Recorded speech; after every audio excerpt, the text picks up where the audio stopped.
Today, I sat down with none other than one of the co-founders of Thrasio, John Hefter. John is an extremely interesting and intelligent guy who I have really just gravitated towards ever since our first conversation when he sort of breakdowns what it was like hiring nearly 1,000 people in 12 months and working backwards when it comes to talking about vision and scale and everything that they're up to in really forging the path for the aggregator space inside of the Amazon world. He's the guy and they are it. And so we dive into some really high level topics that we don't get to cover very often, given that most companies don't grow at that rate. They're 1,500 in a little over 3 years, I believe. And it's just high level stuff, guys. So one of my favorite episodes that I've recorded to date. And for me, having spoken to and interviewed now nearly 70 or 80 people, this is right up there. So enjoy. Welcome to Successful Scales, the show where I talk to world-class professionals on what it takes to scale successful businesses. I dive deep asking questions to people who are running unicorn businesses, to raising funds, to buying businesses, mergers and acquisitions, IP and patent law, what is to manage performance management. I mean, the list goes on. The idea really is, how do I create knowledge and learning for you guys listening in? And of course, myself, getting the floor with people who I, in many cases, would never dream to share a room with. Before we jump into the episode, I've got to give a special thank you to our sponsors. Firstly, over at Global Wide Advisors, a leading digital consumer products investment bank focused on optimizing the sales process. An incredible team, always happy to pick up the phone and educate you or anyone about the sales process and what you should really consider, and can obviously help take you to market or even acquire businesses. I ring them for just about everything these days.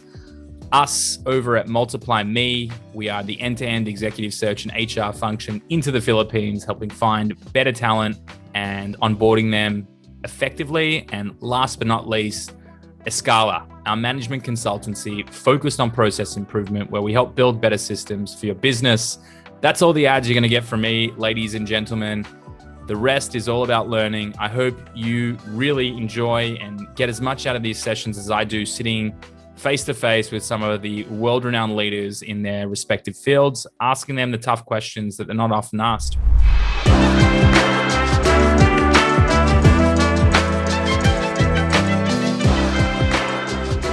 All right, John, mate, I am so excited to have you on an episode of Successful Scales. So thank you first and foremost for taking time out of your very busy schedule and getting on it.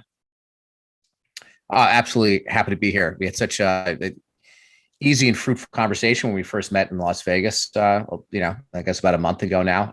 So I've been looking forward to this one for sure. Absolutely. So, I mean, we'll dive into what you're up to today. But before we do, I'd love you to tell me a little bit about what you've been up to up until this point, just for those listening at home to get a bit of a background and understanding as to who we've got on today. Sure. Yeah. Well, I'll give the thin slice of the last 3 years, which is Carlos Cashman, Josh Silverstein, and Stephanie Fox, myself, sort of got together and started futzing around with an idea of trying to aggregate e-com businesses and building a platform whereby you could basically build a conveyor belt that you could attach businesses to, and then optimize and then repeat. So that was the initial thesis. How were we going to go about doing that? Where were we going to start? That was really undetermined. It became relatively clear somewhere early on that Amazon was the way to go. I don't really have a great analogy for this, but the way I would explain it is, if you try to just stack a bunch of Shopify businesses together, it's sort of like running a zoo. They all have, a polar bear has different needs than a shark, right? And so, but Amazon businesses all kind of felt like dogs. Mm-hmm. And it's like, so maybe, and I mean that in a positive sense, like maybe, right? We all love dogs. Yeah, we all, who doesn't love dogs, right? Like you can learn how to run a pound easier than you can learn how to run a zoo. So that was the original thesis. And there's something else we really understood too, which is that a lot of these third-party Amazon sellers were really great at some things, whatever their interest was, whatever their niche was. They had great PPC knowledge. They were really good at supply chain. They had previously come from branding backgrounds. but it was exceptionally rare where these brand owners would be good at everything.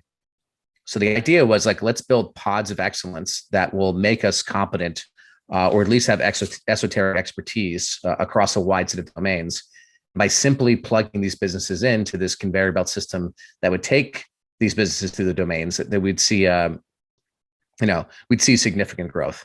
And that's sort of exactly what happened. And of course, in life, you need serendipity. So we hit upon really a cultural zeitgeist that people had tried before, but never really had come to fruition. We were the first ones to figure out how to do it and how to do it at relative scale. That created an entirely new investment energy into this market. Multiples for the businesses have more than doubled since we've started. And it's created an entirely new investment and operational culture. I think what separated us, though, from maybe some other people in the space or people who are trying to do this now, is we were really always operationally focused first. The M&A engine was obviously an important part, but if we were going to do this right, you really have to know what the heck you're doing. You have to know how to operate these businesses. You have to understand the problems you're going to see. And it's one thing to buy things. It's another thing to own and run them.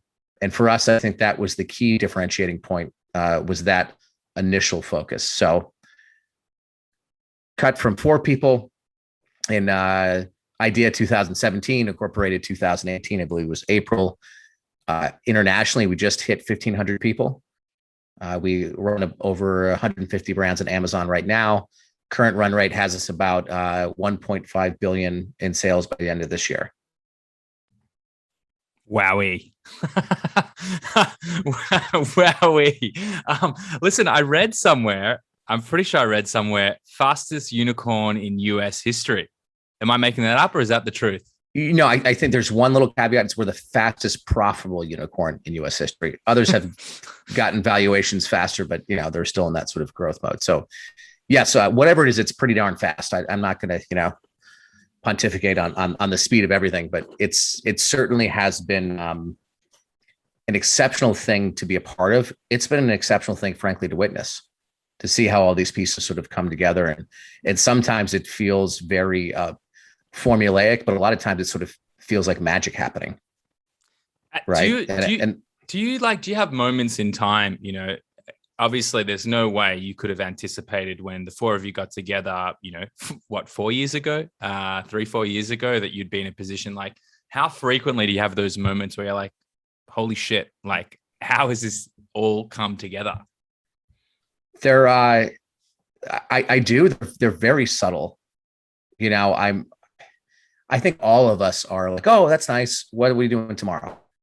And I think we had a couple of those moments really after one of our first large investor meetings. Was one of MIT owns this it's like an old hunting lodge building they use for private events. And we were so small, we could fit our little senior team into like a little boardroom there.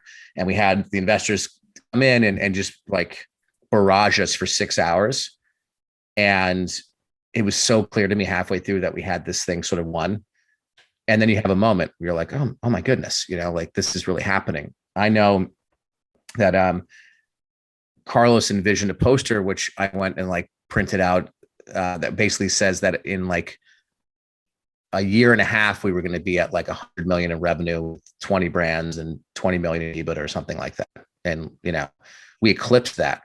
And that was a moment to me.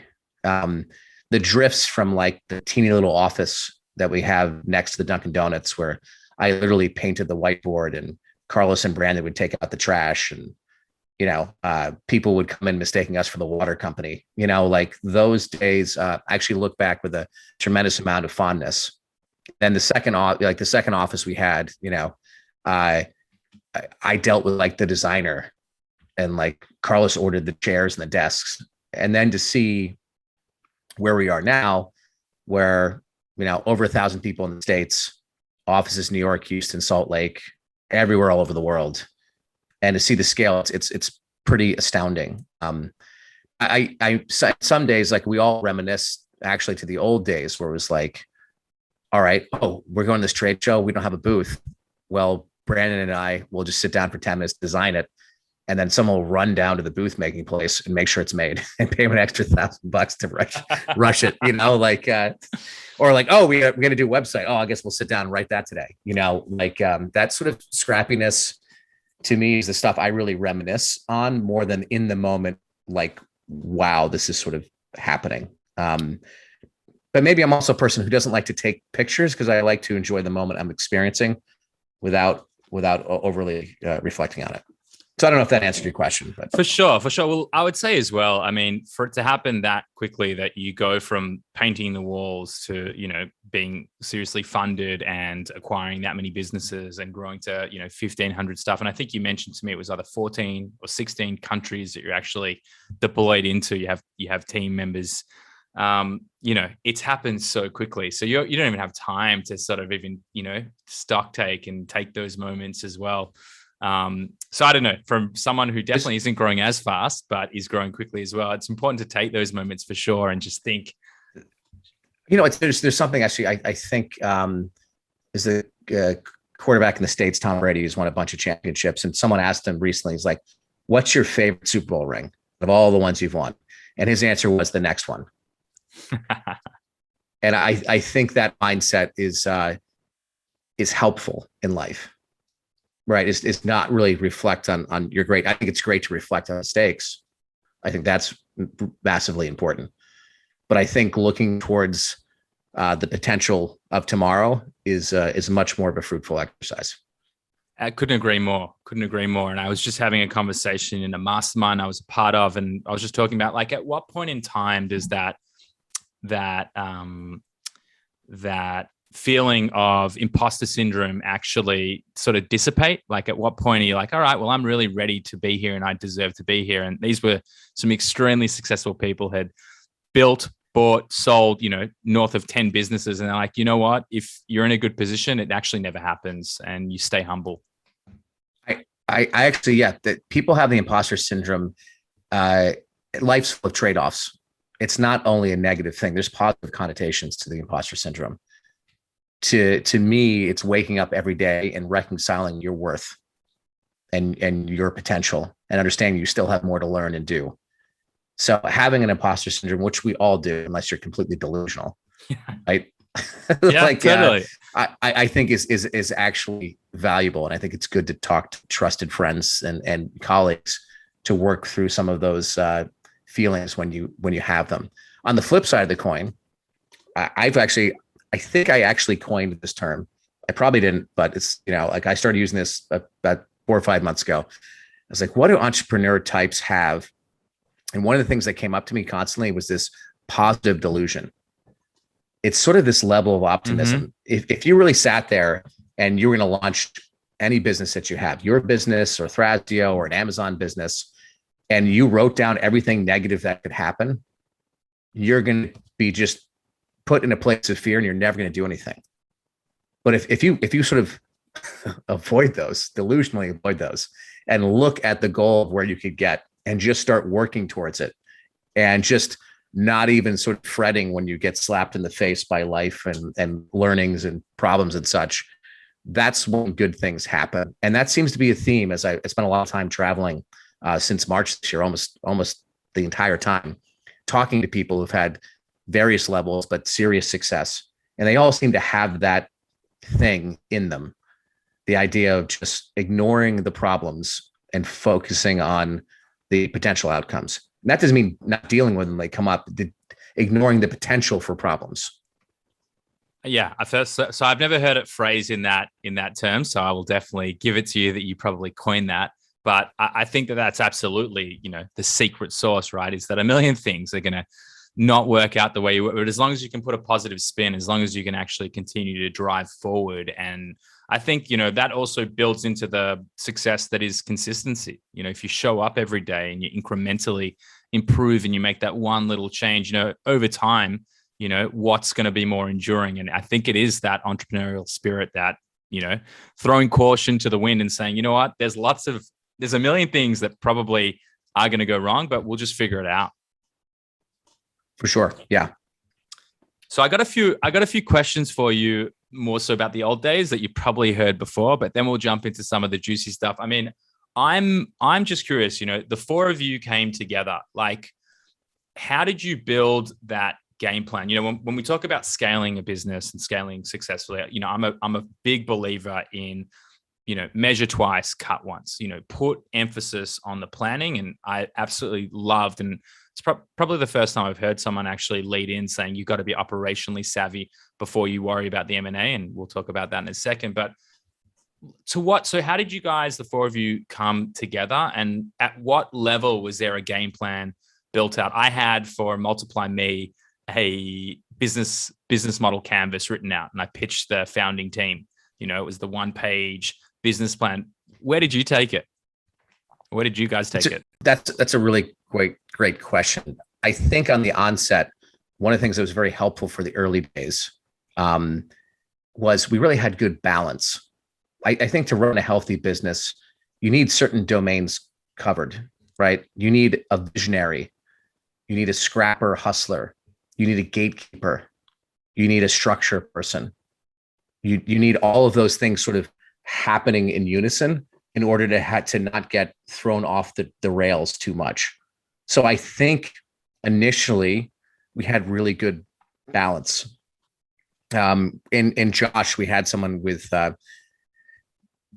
exceptional cognitive abilities when it comes to fundraising and when it comes to setting objectives and perhaps seeing what the future might behold. And so for him, that was sort of like his strong set, was he was going to go take care of that business. For Carlos, you had someone who's had so much experience with the ups and downs of building and exiting businesses that he just has this sort of like calm leadership presence that I think really permeates through the organization. And really that sort of positive delusion that exists.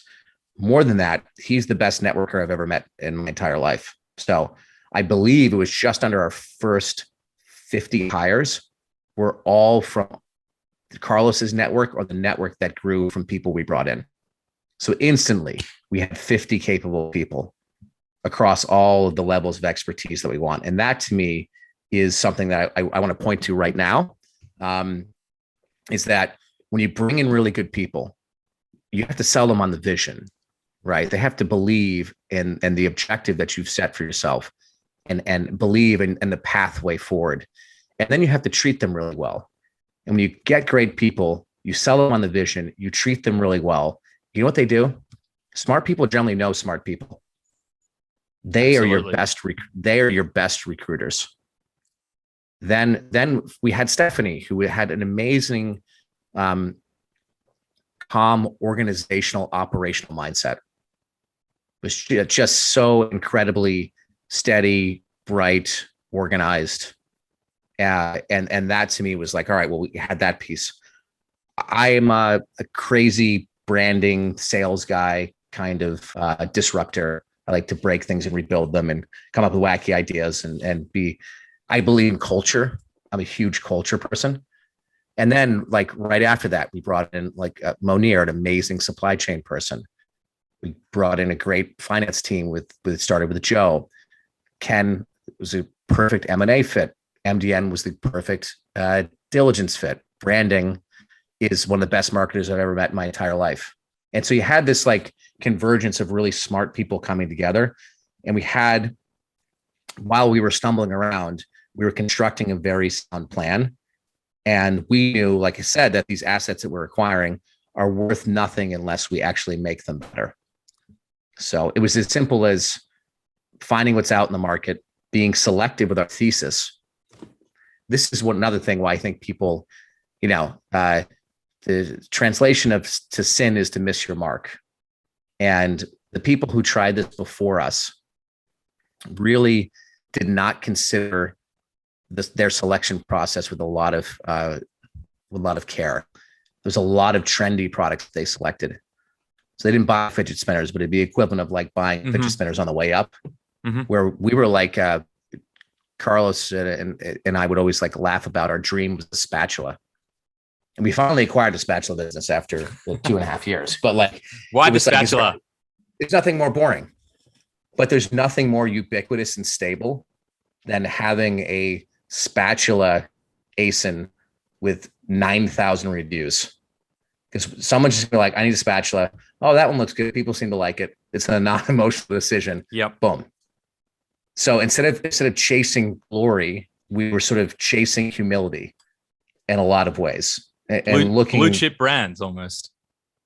Something akin to that. Yeah. And so because we made moves that were closer to that, and we cared about operational excellence, and then Josh doing the amazing fundraising, Carlos's networking ability, all of the amazing experts that we had, Brandon, Stephanie, Ken, MDM, O'Neill, all these people who were in the early days. That's why things worked. Yeah. I mean, especially coming from you, the culture guy, that makes sense that you're putting your people first and you're talking about the team. And, you know, I'm a huge believer. I mean, it's not almost, it has been proven in Good to Great, the level 5 leaders. I don't know if you've read it. I feel like you probably have. But the thing that is brought up into what makes these incredible businesses great and stand the test of time is that you get the right people on the bus. It doesn't matter where it's going. That's your focal point first. And then you figure it out. When you bring smart people together, you'll work it out. And it sounds like you've built the perfect mix of, you know, complementary skill sets. And yeah, I can visualize exactly why it works and how it works. Yep. And there's something to like those early days. And I think we still have the heart of this culture. You know, it was such a warm and embracing environment where mistakes were allowed and were encouraged. And we really always thought about the we as opposed to the me. And even if we had sort of OKRs or KPIs set up for ourselves, anyone would put that aside to help someone else in the business succeed. And that's, you know, that's a hard thing to always establish when you have smart people who might come with certain levels of ego. But I think another thing too, I think was age, right? Now, Carlos and Josh were in their mid 40s. I was just turning 40. The people had been through stuff before, ups and downs. Mm-hmm. So that really teaches you a balanced perspective on life. And that sort of experience, as opposed to a lot of sort of, we'll call this techie type startups, Mm-hmm. of young, brash sort of people, I think was part of that, whatever that magic formula was as well. Well, I mean, experience outweighs everything at the end of the day. And if you can go through both professionally and personally, the ups and downs and everything that happens, you know, when you hit, you know, it's not later years, we're talking maybe middle age here, but when you start to actually have real runs on the board, it definitely changes you and it brings you to a level that you just can't get to at 25 or even 30. Sure.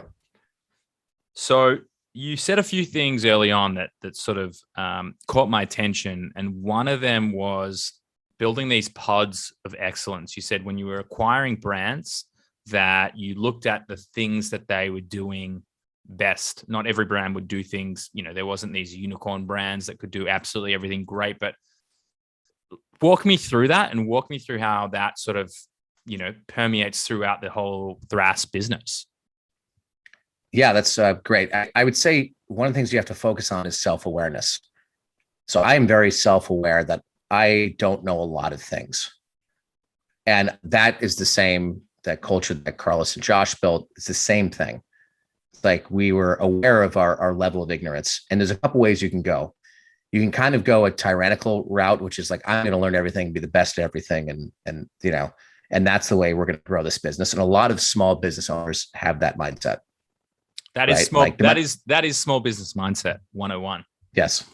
Our belief was like, wow, we don't know a lot about supply chain.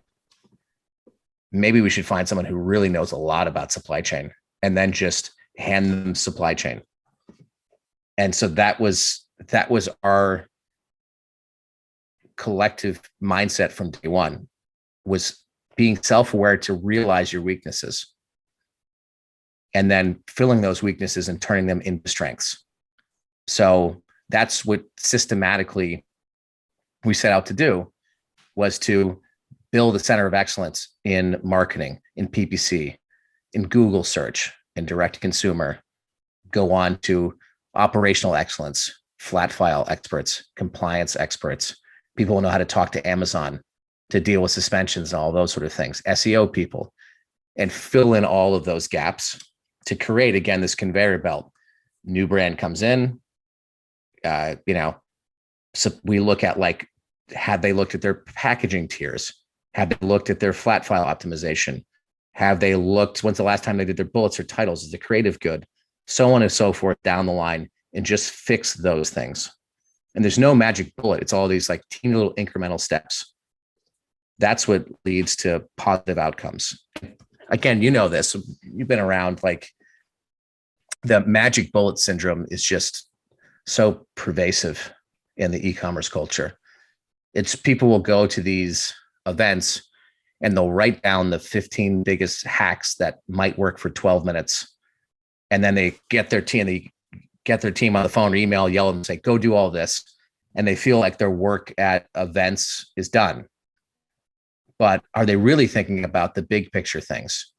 I ask this question a lot to people. If you were working for yourself, would you want to work for yourself? Right. If I'm to answer that question, no, I would. I would want to work for me. Yeah, that's a good question, though. Yeah, and it's sort of like what culture do you want to build? How are you going to generate loyalty? Happy people who know their goals are going to work harder for you than people who are resentful and who are spending half their day shopping and looking for their next job. So there's a culture of people who look at employees, and particularly outsourced employees, as literally just assets to leverage till they're completely drained out, and then they'll throw them out and get new ones. And I think that is just a miscalculation of optimal outcomes. I couldn't agree with you more, and I couldn't have said that better if I tried, and probably if I tried it 5 times in front of the mirror. I think you hit the nail on the head. And honestly, I also believe that it's a big reason why Thras and you guys have had such a big opportunity, is that if you take it back to a few points ago where you said a lot, you can either have the mindset of, I'm going to absolutely take on everything. I'm going to be the expert and hold all of the IP and just be the best at everything. And I think for a lot of small businesses, particularly Amazon businesses, going back to your first points where you said it's like taking on a kennel or, having a pack of dogs, right? At that point, they're all running the same race. They're focused on the tactical 15 things they learned at the conference. They'll get really good at it. They get to a stage where they grow to 2 million, 2.5, 3 million if they're lucky. They can't hold on to everything anymore. So unless you're building that culture of excellence where it's a collective buy-in that I'm going to pull my weight and you're going to deliver on yours, and as a team, we're going to be able to actually scale this to something that's sizable, that is something of any real significance, that's where the opportunity for the small-minded or small business-minded individuals finish, and those who have vision and build culture and build teams and build buy-in, that's the great divide. For sure. I think it's another piece of the mindset too, is as small businesses are growing, is they might look at a $100,000 hire as $100,000 loss. It's that sort of mindset, as opposed to looking at, like, how is this person going to make my life easier? Maybe do the things I'm really bad at, or things that I just hate in general. And then what's their output going to do for our business in a year or 2 years? What's that investment going to look like? As opposed to looking at that short-term sacrifice loss of, whatever, $8,000 a month coming out of your P&L, look at it as the long-term outcome and be willing to sacrifice the, tomorrow's outcome for a better future down the road. It's letting go of that and saying, like, we need this. I give Josh and Carlos such credit for bringing in Danny Bugfar, who came in from a history of being a executive at the Girl Scouts and at Weight Watchers, and he had seen 10,000 person organizations before. All of us have never run more than like 50, 60 people max, maybe. And there was this recognition that, like, we needed someone who has done this before. And I met Danny for the first time, and I was like, this is the guy. Right. We need, again, it's a self-awareness and a humility and an understanding of your long-term objective to bring in someone at I'm sure a significantly high salary load really early on in the game to take us to the next level. one of the first meetings we had was like, Danny was like, you needed like an ops and comms person. And I was like, no, I don't. And then I was like, wait, what is that? I had no idea. I had no idea who the person was or what they would really do or how it would work. And, looking back now, Marie, who's terrific, she's my ops and comms, sort of chief of staff person. I'd be toast without her. And my productivity became infinitely better with her on the team. How does she support you? How does she support you on the day-to-day? So Marie basically understands the things that I'm engaged with, that I will really pursue with aggression, and things that I think are a nuisance and I hate. And she will step into most of my meetings, listen, take down all the notes to then feed back to me down the road, delegate all of the tasks, things that I hate, whether that's like organizational restructures or budget meetings or things of that sort of nature, come back and report with me on approvals. And then the tasks that I set out that my teams need to do across all the domains that I cover, she will follow up and make sure that things get done and report back to them to me. Right. So, I am getting off this podcast and I am hiring myself a Marie because that is a game. That's like an executive assistant on steroids. Yeah, it's a totally different thing because the project management capability is really there, and the understanding clearly. Yes, and that to me is another thing. It's like when you hire really good people and they're good, let them do their thing, man. Let them surprise you with things that they'll come back with that are better than anything you could construct, and be proud of that. Be happy. Like Carlos once said to me, he was like, "Oh, I told him like all this amazing, like a year and a half ago, so all the the amazing things in air quotes and bring that I was up to and that we're doing, and it was a lot of activity that I was doing." And then he looked at me, he's like, "You're doing too much. You want to be a better boss, do less." And I was like, "What?" Mm-hmm. I sort of took that as a sort of like an affront, but again, he had all that experience before, and what he made me recognize was like, what, I do need to figure out how to let things go.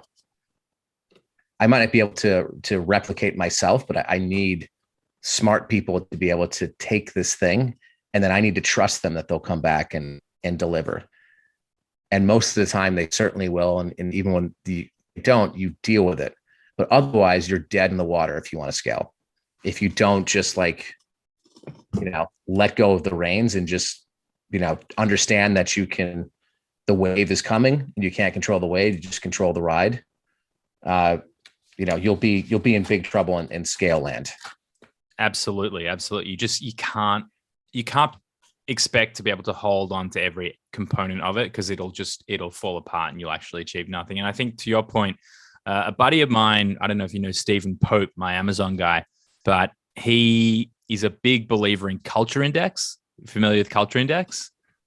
Not specifically, no. So just the short of culture index is that there's eight, kind of like the Myers-Briggs, I'm an ENFJA, the character type. So in it asks you two questions. Two questions. You have to sort of say, how do I feel in life and how do I operate in work? And at the back end of there's probably 40 different selections. It's like, I have to see things to completion. I need to, I'm a high level thinker, whatever, things like that.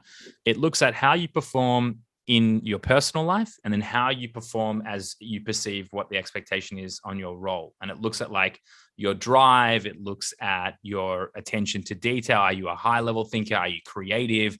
Are you an emotional decision maker? Are you more of a calculated, very analytical? And it actually cross-references how you are in your natural state, where you're best at, and how you're performing in work. And so the idea is, how do you actually bring that harmony together? And so with what you're effectively saying here, and I agree with you wholeheartedly, is how do you reduce the workload and become a better boss by doing the things that you're both passionate and best at to set yourself free? And therefore, obviously, you're likely going to have, especially in a role like yours, you're going to have even more value creation for the multiplication effect on those that are working around you. And so, yeah, I think that's the secret sauce, is how do you get the right people in the right seats and set them free? 100%. Couldn't agree with you more. Well, we talked a little bit about the pods of excellence, and I'm really curious, throughout this ride, you built a hypothesis at the start. You looked at how do we bring together all these dogs to create, this monster kennel of high performing spatulas, and effectively, take it to the moon. And you've done that. And it's going to continue to grow. And, I'm excited to see sort of where things look for the next 12, 24 months for you guys. But what would you say is the thing that surprised you most along the journey? I mean, there's been a ton of surprises. I would say that the thing that I was perhaps most naive about was that systems and functions that work smoothly with 100 people might break down at 500, and then they'll probably break down again at 1,000, and they'll probably break down again at 2,000 or whatever you go to. It's the idea that like the constant recreation of the wheel is needed and should be embraced. And that can be really challenging for people and teams when, let's face it, people like comfort. Absolutely. So when you constantly tell them that, like, this system that you, by the way, you spent 3 months building, laying out for me a year ago, tear it up and rebuild it. And by the way, oh yes, and we're acquiring 80 million in EBITDA this quarter too. So make sure you take care of that as well. Yeah, off you go. Off you go. So there's like that to me is been the most fascinating and challenging piece. Right, is understanding that. And the thing that I knew, but now you really know, is like that as things grow, the layers of complexity just get more and more dense. And you have to start at some point really obsessing about simplicity, and learning to say no to a lot more things than maybe you thought you would. And I like that to me has been something that's been a profound lesson. I'll give you an example. So when we acquired Angry Orange, I did the deal, came up with the new branding vision, went and like called the supplier, talked to him about shipping in the new bottles, worked with a creative person, Mallory, who's amazing, to like do 48 different versions of the bottle. We got the one we liked, and then like just pulled this new product across the finish line. And I was sitting right next to Brandon and marketing. We laid out the entire plan of how we're going to blow this thing up, and boom, we did it. Right.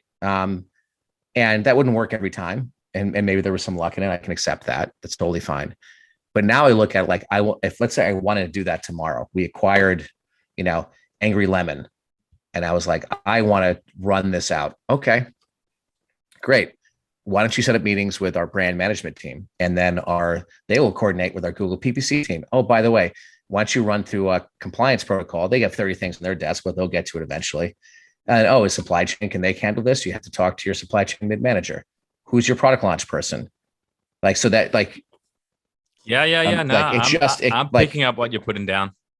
Yeah. And so to me, it's still allowing teams to be nimble enough to do those sort of things, but understanding that there's going to be bureaucracy and delays, and realizing that you need formalized structures for prioritization. It's a really, that is the game. You think that most of our senior management meetings would be talking about like direct business tactics. It's all these other things, right? It's the culture piece. It's keeping people motivated and happy. It's how do we solve this flow of information and give clarity to people and create structures where productivity can happen. That's how things shift. And I think that was a big surprise as well. I mean, you've teed my next question up perfectly. I literally wrote down, how do you approach building teams? And I'll preface that with, when we first met, we were sitting next to each other at a dinner, and, we were just casually chatting, and you're like, yeah, I had a few challenging things this year. Like, we hired 700 people. I was like, who the fuck is hiring 700 people? And he's like, oh, okay, yeah. The co-founder of Thrasio, that's kind of what happened here. And I was like, okay, that makes sense. So on that note, and as someone who's grown from a team before to about 150 on payroll right now, and not direct like you guys have, mate, shit breaks all the time. The time. And we're actually going through, 18 months in, we're going through a total restructure inside of our staffing business. Fortunately, we built the consulting business, who built the restructure. And that's been that's probably been the first moment I've had for me, where I was like, holy shit, we built Multiply Me staffed Escala built a solution that will see us actually grow to the next level because of it. And that was a pretty cool moment. But how do you approach building your teams? Because I agree, being nimble and being able to make decisions is critical. But as you start to have middle and senior, and I mean, I don't even know how many layers of management you probably have now in different levels. Like, how do you maintain that, maybe not startup vibe, but how do you maintain the service delivery excellence model coupled with such complexities where you have teams of PPC and teams of, I don't know, everything, inventory manager. I mean, the works. How long are we talking here? Is this about 4 or 5 days to get through this? No, I think it's a really complex problem that again changes over time. So what worked for us originally was we'd stay nimble by having what we kind of coined as being a federalist system. So allowing pods to be as free functioning as possible to operate and get things done. But now there's adjacent pods sort of everywhere across a particular brand, and their KPIs might be opposing forces. So then it's like, all right, well, how do we separate our groups of people into people who set strategy, who own strategy, and then people who execute on strategy? And to me, it's making those clear delineations. And then maybe it's considering, all right, we take a brand that we think or already is in a ton of different channels, has a ton of growth potential.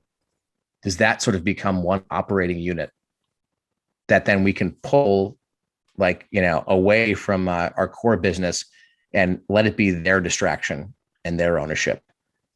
That's a let go option that's certainly on the table for us. How do we look at the? Do you build that way? Like, will you enable them to become this siloed pod where they have some level of upper, like you can make decisions up until this, I don't know, dollar value, or has this level of impact or risk to the business? Like, how do you approach that? Yeah, like right now that's up for consideration. What we're really doing is looking at our product level hierarchy of what are the most important things of value that require the most maintenance. Mm-hmm. And then making assessments for us of like, what's kind of busy work that's costing a lot of time with good people, but not necessarily leading to like gargantuan outcomes in the positive. And then seeing where that sits, and then aligning teams to manage those things accordingly. Again, it's about simplify. So the idea could be for the Angry Orange, let's say, they have their own pot of people. They go over here. They have their own supply chain person, their entire team. Simple, a lot that reduces friction. You might say that we have 1,000 ASINs that are just kind of there, and even with our best experts, will just be there plus one. So maybe they go to another place to be managed. Maybe the marquee things have a different repeat loop of strategy, testing, and execution speed than mid-tier ASINs would have, right? So like you have, let's say, an ASIN that's doing 60 million a year, right? Like the iteration, testing, optimization, that might be every day. There's sort of things going on. Other stuff that's profitable, yes, but not necessarily we see as being high potential, maybe their refresh and testing is once a month. Mm-hmm. So like focusing in on an operational value first, and then building systems that match that value. I think there's a lot of the things that we're sort of like very smart, that we're sort of, contemplating at the moment. Yeah. I mean, that makes a lot of sense. Like, how do you apply the right amount of pressure to the things that you know are going to yield a bigger ROI effectively? And so breaking that up is absolutely key. Yeah. I mean, I'm sitting here, I've got so many ideas running in my head now of things that I can apply to our business. So this is, for me at least, this is extremely thought-provoking and stimulating, mate. So I'm loving every second. I want to go back to the hiring of 700 people in a year, because for me that is just an absolute gargantuan task, and something that, having a staffing agency, I mean, the level of interviews and, it's a full-time job for many people, and then to go through those layers of the hiring manager and making the decision and actually even building up the role. Like, how did you even how do you attack a problem like that? So I'm going to go ahead and take zero credit for this. I do not enjoy onboarding, interviewing. Any of that stuff is just not my bag. But Stephanie, Josh, and Carlos, and some other people on the team really decided, it was like early on, to invest in building a really capable HR team that had experience like Rakuten. And Melissa Santos now runs a department there, had just dealt with high growth companies before. Right. And so they had the systems, they knew the people to hire, they knew how to bifurcate and trifurcate them and like the divisions they needed to be. They knew how to build processes, and for me, like what I learned how to do early on, maybe I'm just lazy enough, was like, all right, I've got 9 interviews that I have to do this week. I'm just going to stop taking them. And the person that I hired, whose job is to be their boss, they're going to take them and only come to me if and when they have someone who's super on the fence, or they feel it'll be a major benefit for me to interview them. That's like letting go. Yep. Entirely. Like that's a big let go. That's a big let go. It is. But, you have to put trust in your HR team and their assessment of people and their first flush. And then, your the people you hire. And then you have to accept the fact that, like, I joke about this sometime, like, even I can get through one date without coming across as a weirdo. Yeah. you know what I mean? So yeah. the as good as you can get with optimizing interviews and hiring, it's not a perfect science. Yeah. The closest thing to a perfect science is having someone who is like an amazing hire. I have a guy, David Toledo, who's amazing on my product launch side. And he would come up to me every once in a while and say, hey, I know this dude named Caleb. He's absolutely amazing. I used to work with him. I have 5 friends who say he's awesome. We should hire him. I've almost never had one of those fail, ever. Right. So again, you need the culture. So someone like David will come to me and say, like, dude, we need to bring this guy in. And that's that short-sightedness, again, of just extracting value from employees, as opposed to building a place that people really love. Right? And you build the place that people feel embraced and they love, then they're going to bring you good people. And then, by the way, when you do have your, like, your whatever, you're on Glassdoor or whatever the hell you're on, right? And it says that, like, we have a 97% satisfaction rate on employees, and then we have a Business Insider article that says we're like one of the top 20 places for millennials to work on in the country. Like, that's going to bring you good people as well. But you need to build that and really care about it. It doesn't feel tangible. It never does. It can feel like sometimes a waste of time. You can have an imposter syndrome. Like, why are we caring about culture so much? We should be in the tactical weeds doing stuff. Why are we going to events and sharing secrets with other people and trying to help them make their businesses better? How is that helping us? Why are we throwing all these, like, nice events for employees and sending them, I'll give you an example.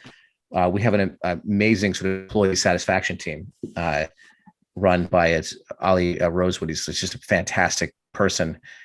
And he sets up things in his team where we get a new hire, and right away they get shipped a brand new backpack with all sorts of like a jacket and all sorts of goodies and things like that. We've had a bunch of people on Facebook and LinkedIn. I saw one just the other day, new hire got like 200 likes on LinkedIn, which is really hard on LinkedIn, as you know. Right? Yeah, absolutely. And it basically said it's my first day at Thrasio. I had an amazing onboarding. Everyone is so generous and kind, and look what they sent me. It's those little moments, right, where people feel cared for and they feel like they're a part of something. And at the mastermind I was at last week, I talked about this story that came from my life. 15 years ago, I was at like some sort of cocktail party event. I was talking to just randomly 3 dudes or whatever. And this other guy came up and then he left. And the other guys were like, do you know who that guy was? And I was like, I have no idea who he is. He's like, oh, that's that guy was one of the first founders at EMC. Wow. Right. And then I was like, and I thought to myself, I was like, wow. I was like, that guy carries around a Super Bowl ring, an invisible Super Bowl ring for the rest of his life. He has this almost like mysticism around him. Just like when you hear someone was an early employee at Google or Facebook or whatever it is, it sort of has this cachet with it. Mm-hmm. And so I thought about that for a while. And when we were about 70 people, I gave that talk about like, we're on the precipice of something and all of you are like the Super Bowl ring that you want is in your reach. And if you commit to this, no matter if you leave tomorrow or you stay with us for 20 years, you're going to have something special that you can carry with you for the rest of your life. And people will look up to you to an extent. Now let's go and get that ring. Like that sort of cultural buy-in, that belief that we're doing something special, that we care for each other, to me, just can really smooth over a lot of other operational problems as you grow and scale and chaos is at your door every second. Like there's always things blowing up and things you need to fix. It's just, it becomes so commonplace that it doesn't really affect you anymore. But culture solves a lot of those problems. Yeah. You're spot on again there. There's a great book, The A Method of Hiring. And one of the most important things is building, they talk about building your pipeline, your talent pipeline. And so going through it, your employees, your professional network, that is your secret sauce into getting the best talent and getting access to it, not having to hire, I shouldn't say this, I have a recruitment agency, but not having to hire a recruiter necessarily. If you can build a culture that is that strong and you can have those conversations and it permeates out and you get 200 likes on a LinkedIn post, which is impossible, is buying likes, then, realistically, you've solved one of the biggest problems and everything else becomes a whole lot easier when that aspect of the flywheel starts turning. Yeah, I know another guy who's in our ecosystem, Jason Ekatif, and a super smart guy. And he said to me once, he's like, I really enjoy, I enjoy in my working life, in my personal life, collecting people. In my personal life, collecting characters who are people of real interest and have that sort of spark of life. And like in the working life, collecting people, whether they work with me or not, who are just exceptionally good at whatever it is they do. And all of that energy, that's a lot of energy to go and do all that networking, though, can really lead to positive things. It's those like tangible intangibles, right? Things that are hard to see on the surface, but over time pay off. Yeah, I mean, I could tell you a whole story about that, but I know that, and I know how busy you are, so I can only assume you've got a meeting right after this. But I could dig in for a whole other hour on the sort of the power of building that network and the true impact that it has. You don't see it as a tangible thing in immediacy, but 2-3 years down the line, when you bring all these great people together, I mean, you're living proof, right? When the 4 of you sat down and how have you guys met earlier on, you didn't know that it would yield something that you're all so passionate, motivated, driven, and are going to achieve and already have achieved big things. So, that's a testament to it. But before I let you go, anyone who wants to get in touch or anyone who wants to sell their business, anyone who wants to come and work for you guys, what is the best way to get involved, to get in touch? I'm pretty easy to find. You guys can look me up on LinkedIn and Amazon. Barely use it, but Amazon World uses Facebook, so people can reach me out there, or Instagram, which I also barely use. But feel free. I'm easy to reach out to. John@thras.io. I will mostly answer most of my emails there. You can go right to our website, Thrasio to check out sort of our business, and there's a hiring page there, and you can kind of go down that road if you want as well. So yeah, happy to hear from anyone. I try to live by the sort of 5-minute rule, which means that I'll try to help someone for at least 5 minutes, no matter what stage of sort of life they're in. I'm trying to be disciplined and do that. So I always try to land a helping hand when I can. Awesome. Well, mate, I've loved having you. It's been an absolute pleasure. And, later down the track, I'd love to get you back on, because I feel like we're only just scratching the surface. So I looked up at the time and I really felt the same way, because I have a lot more things in my head that I love to spin out. So I really enjoy this sincerely, and I'd love to do it again. We'll do it again, mate. Thanks so much. All right, buddy. Good to see you.